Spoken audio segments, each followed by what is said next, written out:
오늘 이 시간 율법의 폐기인가 율법의 완성인가 라는 제목으로 하나님의 말씀을 증거하겠습니다.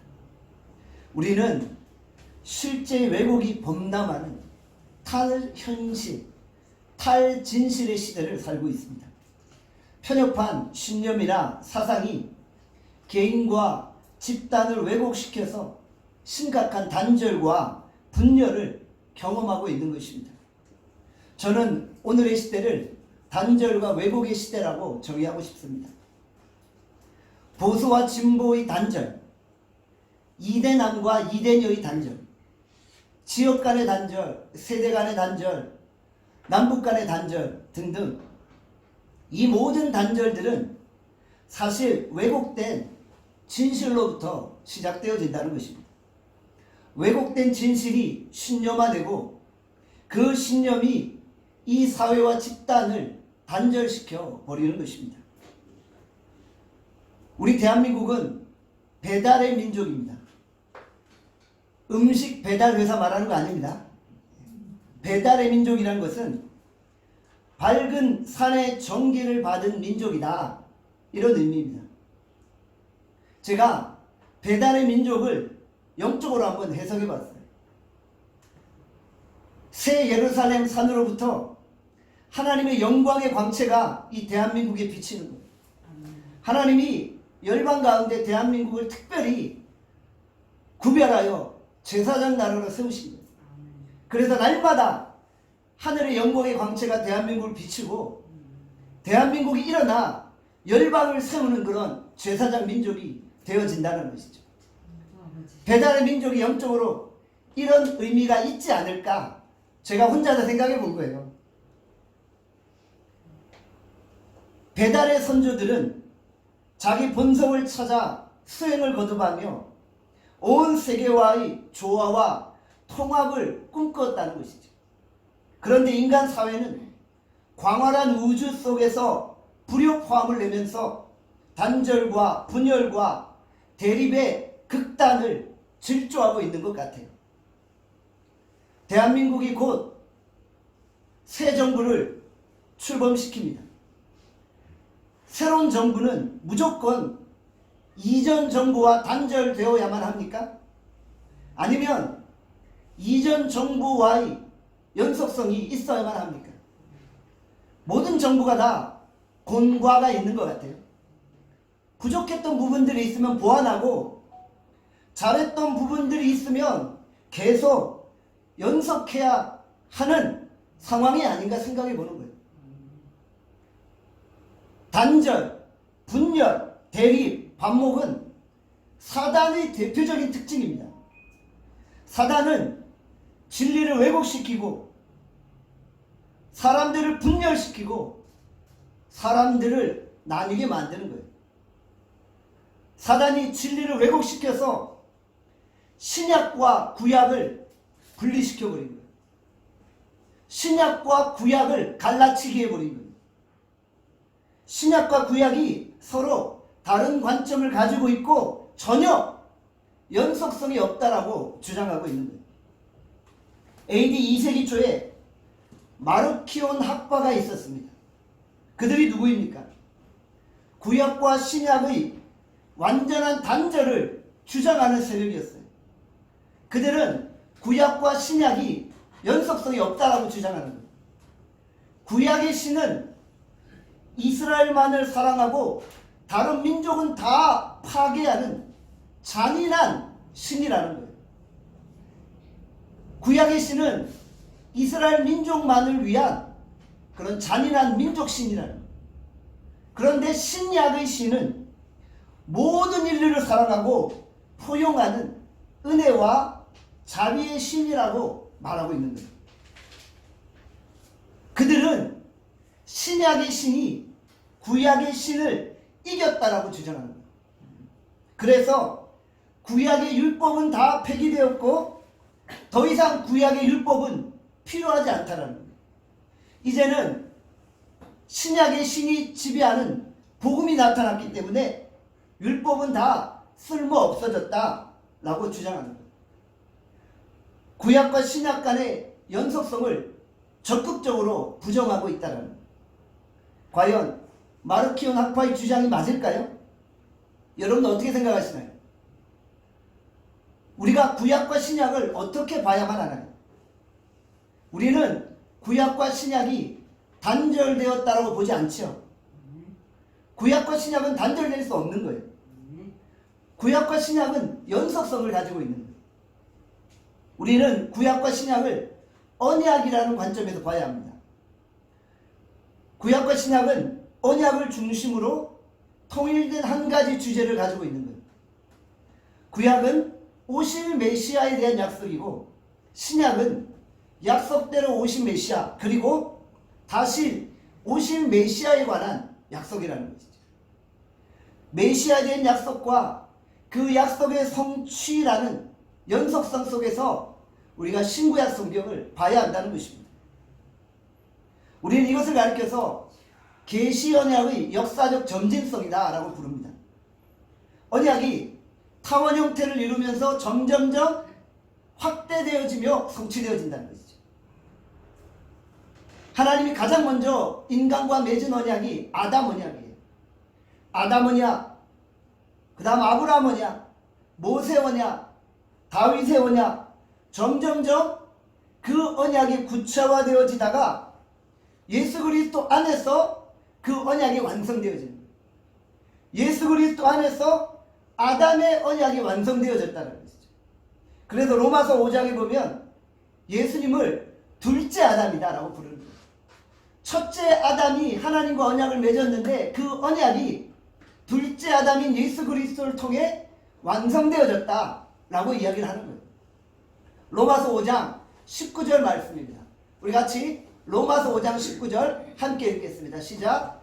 한 사람이 순종하지 아니하므로 많은 사람이 죄인 된 것 같이 한 사람이 순종하심으로 많은 사람이 의인이 되리라. 아멘. 구약에서 신약을 관통하는 한 가지 주제가 바로 예수 그리스도라는 거예요. 그러니까 예수 그리스도를 중심으로 신구약 성경이 통일되어진다는 거죠. 아담의 언약부터 예수 그리스도께서 이루신 새 언약이 통일성을 가지고 있다는 거예요. 구약은 예수 그리스도의 그림자이고 신약은 예수 그리스도의 실체라는 것입니다. 구약은 흐릿하게 이야기하고 있어요. 그런데 신약은 분명하게 선명하게 이야기하고 있다는 것이죠.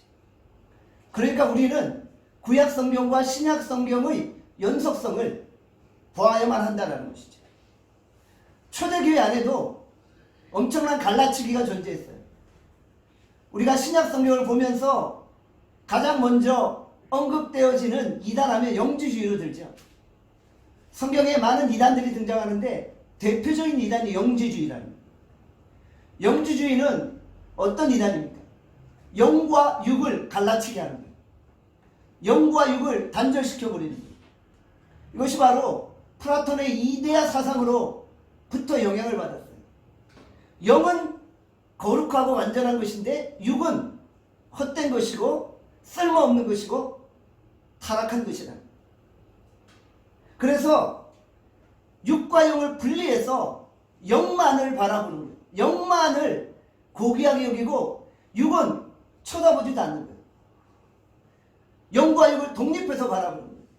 그런데 우리 인간의 육체를 영과 육으로 정확하게 나눌 수 있나요? 인간을 영과 육으로 나누어서 인간을 그렇게 완전하게 볼 수가 있나요? 그럴 수 없다는 거예요. 영과 육을 통합해서 봐야지만 한 인간의 완전성이 등장하죠. 그런데 영지주의는 영을 구분하고 육을 구분해 놓은 거예요. 영과 육을 갈라치게 해버려요. 단절시켜버려요. 그러다 보니까 너무 영만을 추구하다 보니까 이 땅에서 생활하는 육적인 생활에 대해서는 완전히 무시해버리는 거예요. 그래서 영지주의자들이 사회적인 문제를 많이 일으키게 되었다는 거죠. 영과 육은 무자르듯 분리되어질 수 없다는 것이죠. 우리가 날씨가 좋아지니까 이제 산으로 들러 나아가게 됩니다. 오늘 우리가 예배 이후에 벚꽃 구경을 좀 가야 되지 않을까? 그런 생각을 하고 있어요. 산으로 들러 나아갑니다. 산에 가면 나무를 보잖아요. 우리가 산속에서 나무 한 그루 한 그루를 볼 때가 있어요. 그리고 어쩔 때는 드론 카메라를 띄워서 산 전체를 볼 때가 있는 거예요. 나무 한 그루 한 그루를 보면은 숲 전체는 볼 수가 없는 거예요. 그런데 우리가 숲 전체를 봐야지만 산이 어떻게 생겼는지를 알 수 있는 거예요. 그러니까 하나하나 분석적으로도 봐야 되지만 통합해서 전체를 봐야 한다는 거예요. 나무를 보는 것은 분석이고 전체를 보는 것은 통합이요 종합이다. 전체를 봐야만 연속성을 볼 수가 있는 거예요.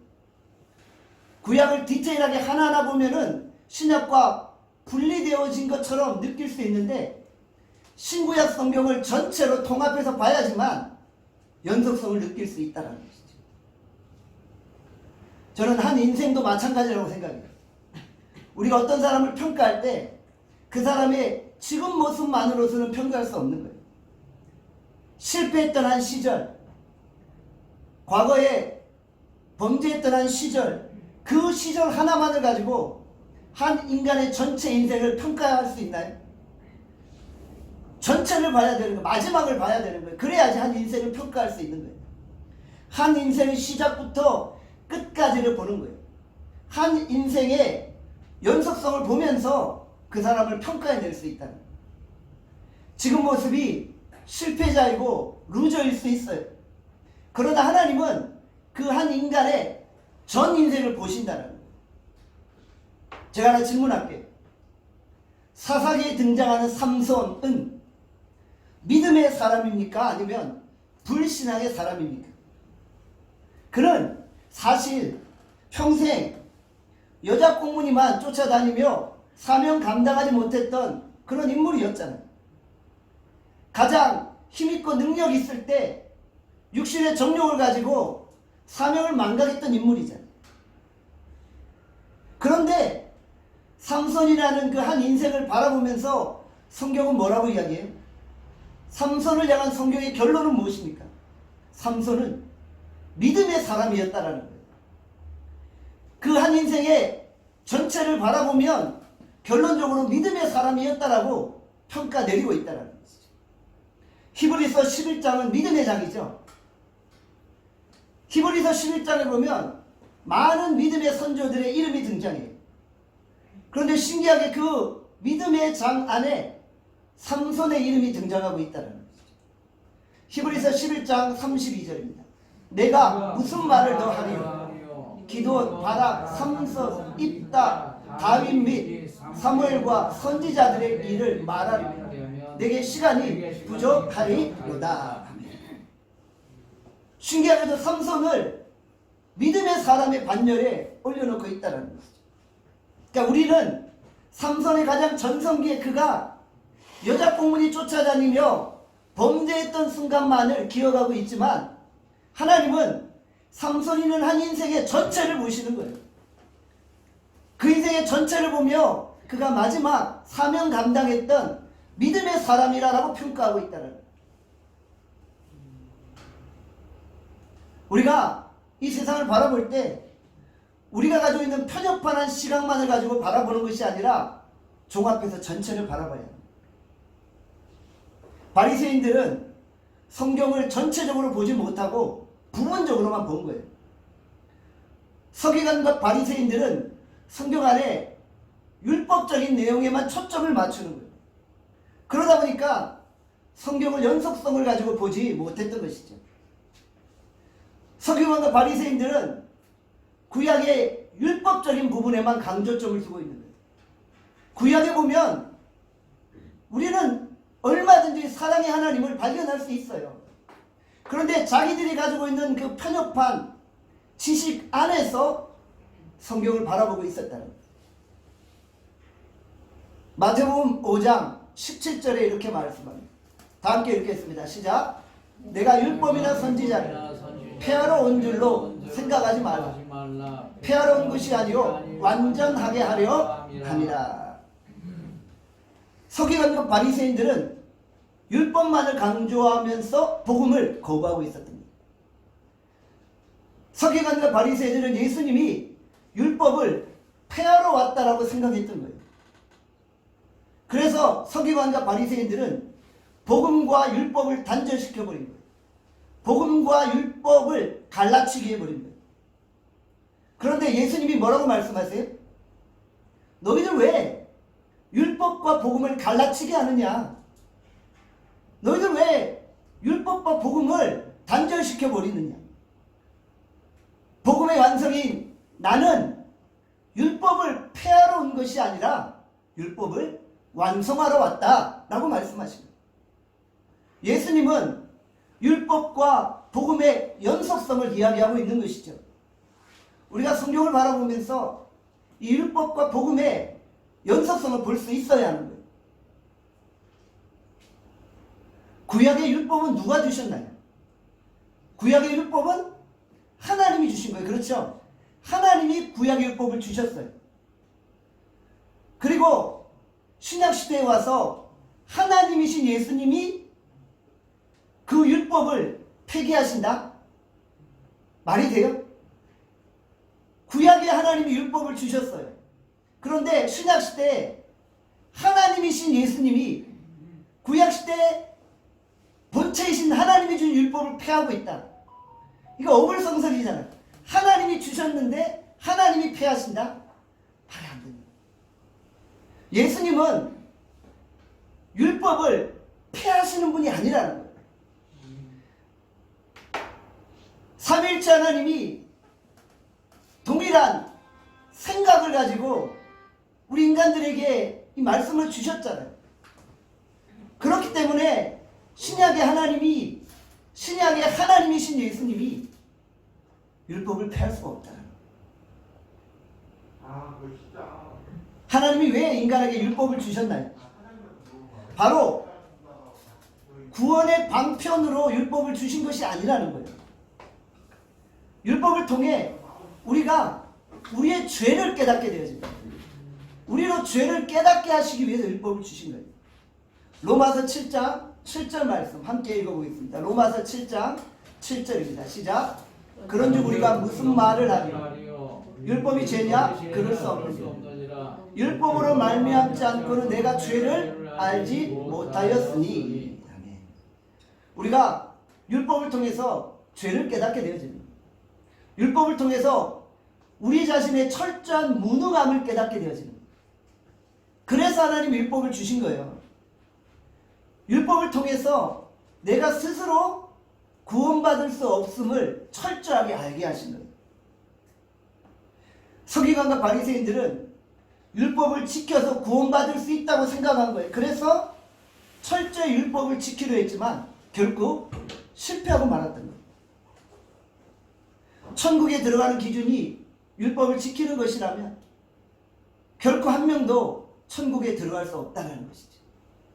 우리는 율법의 의로 천국에 들어가는 것도 아니고 구원을 받는 것도 아님을 고백하는 것이죠.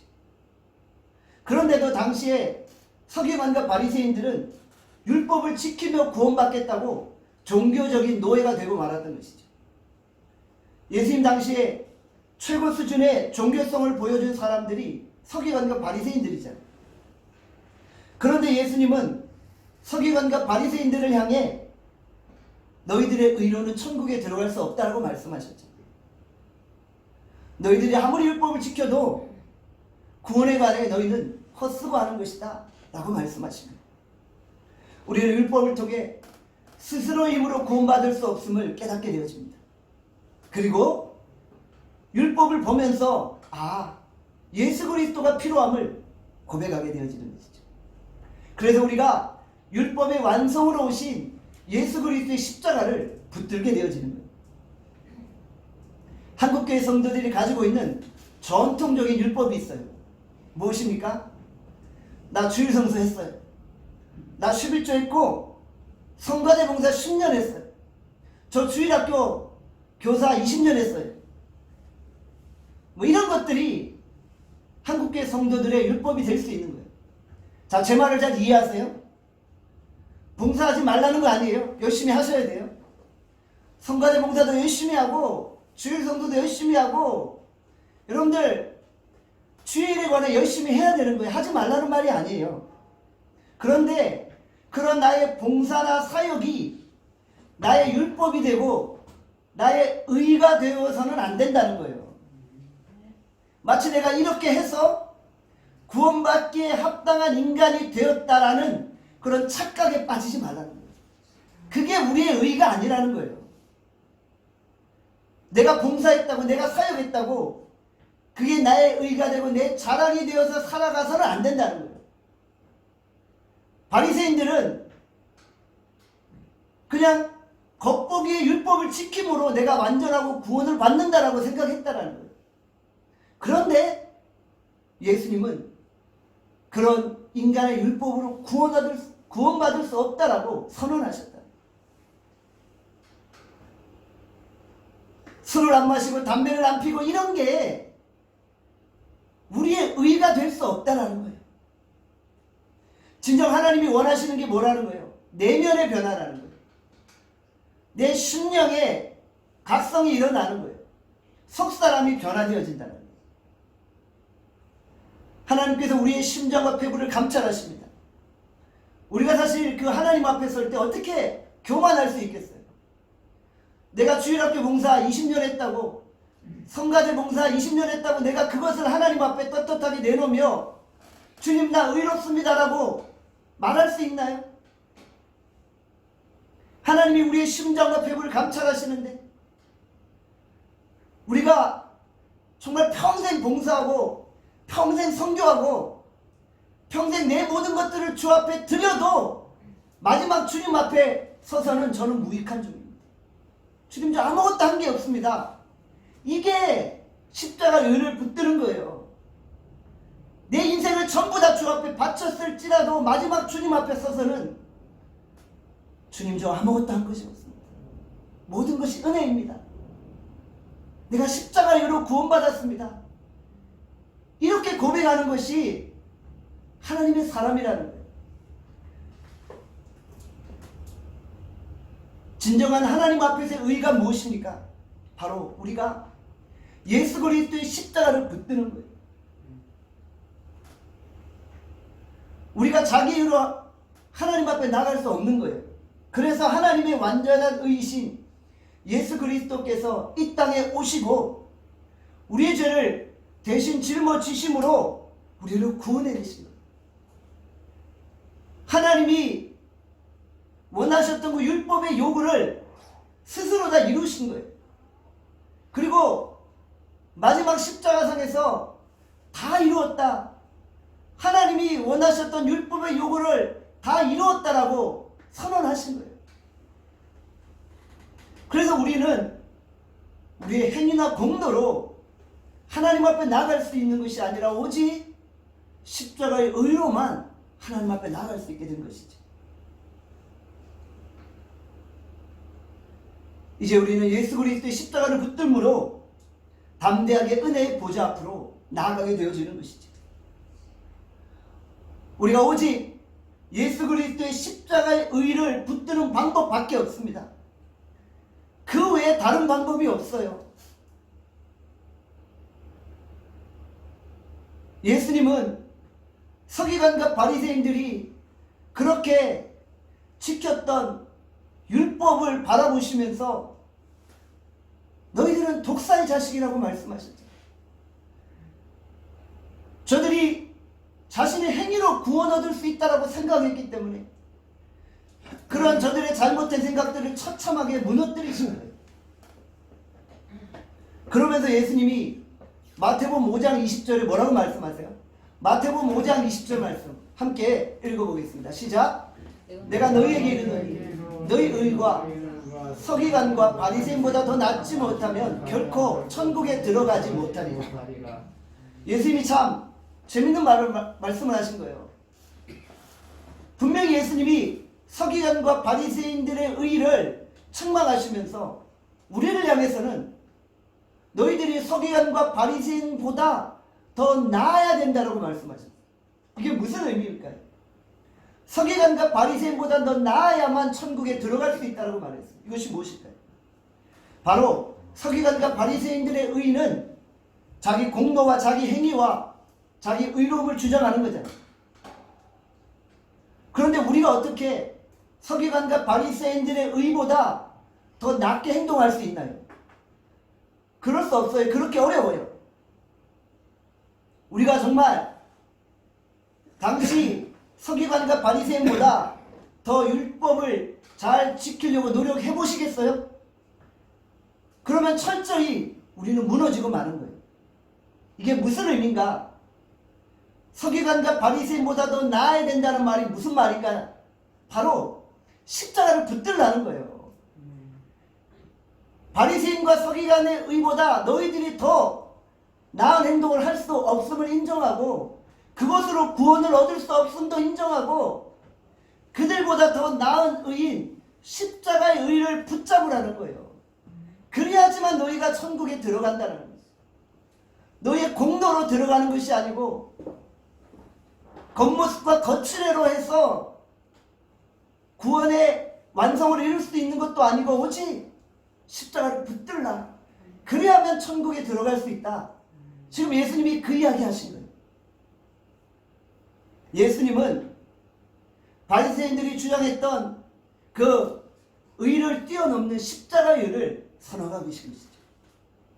결국 예수님은 율법의 단절이 아니라 율법의 통합, 율법의 완성으로 이 땅 가운데 오신 것입니다.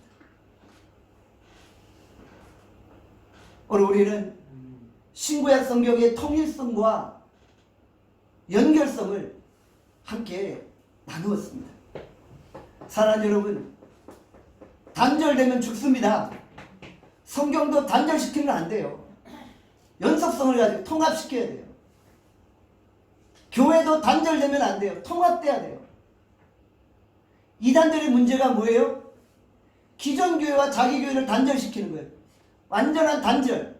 그래서 기존 교회들은 구원이 없고 우리 교회만 구원이 있다. 이단 교회만 구원이 있다라고 기존 교회가 이단 교회를 단절시켜버리는 거예요. 그래서 우리만 옳다. 율법만 옳다. 복음은 잘못됐다라고 주장하는 거예요. 교회 안에서도 단절되어지면 죽는 거예요. MZ세대들이 기성세대는 우리를 이해할 수 없기 때문에 우리는 이제 기성세대들과 단절돼야 된다. 우리만 공동체를 이루어야 된다 라고 주장하면서 단절시켜버리는 거예요. 그러면 교회가 하나 될 수 있나요? 그럼 교회는 무너지는 거예요. 제가 서두에 말씀드렸어요. 이 단절은 누가 가장 잘 쓰는 전법이라고요? 사단이 쓰는 전법.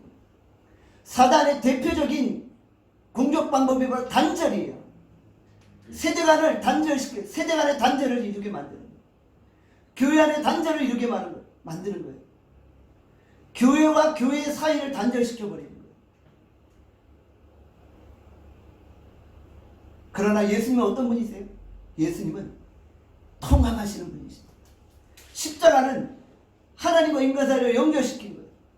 십자가는 인간과 인간 사이를 연결시켜버린 거예요. 십자가는 모든 인류를 그리스도 안에 연결시켜버렸다는 것이죠. 예수 그리스도와 연결되어질 때 생명이 살아나는 거예요.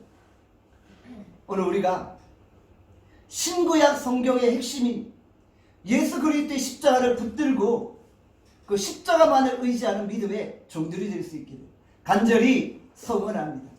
기도하겠습니다. 오늘 이 시간 우리 말씀 생각하면서 우리 잠시 통성으로 기도합시다.